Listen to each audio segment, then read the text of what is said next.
বৌমা, ও বৌমা, বলি বাড়িতে তো অনেক কটা অতিথি চলে এসেছে। এই অবেলায় অতিথিগুলোকে কি খেতে দিই বলো তো?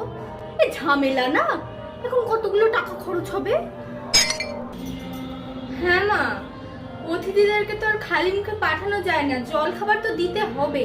কিন্তু মা, জল খাবার যদি বাড়িতে বানাই তাহলে অনেকটা বেশি খরচ হবে। তার থেকে আমি বলি কি, দোকান থেকে আমি না ওদের জন্য একটু মাখা সন্দেশ নিয়ে আসি। অল্পে সেরেও যাবে, আবার মিষ্টি মুখও করানো হবে। কি বলেন মা? বাহ বৌমা, আমার সাথে থেকে থেকে তো দেখছি তোমার মাথাটা ভালো খুলেছে। এই না হলে আমার লক্ষ্মী বৌমা। যাও যাও, তুমি তাহলে তাই করো। দাঁড়াও দাঁড়াও, আমি তোমাকে 30টা টাকা দিচ্ছি। এই 30 টাকা দিয়ে তুমি একটু মাখা সন্দেশ নিয়ে এসো। ভুলছেও না, তুমি বরং এই মাখা সন্দেশটাই ওদেরকে ভাগ যোগ করে দিয়ে দিও। বলো। আরে মা, আপনি চিন্তা করবেন না, আপনি বৌমা আছে তো। ওই 30 টাকার মাখা সন্দেশ ওকে এখন খাইয়ে আর রাতে আমাদের রুটির সাথে খাওয়ার জন্য আমি রেখে দেবো।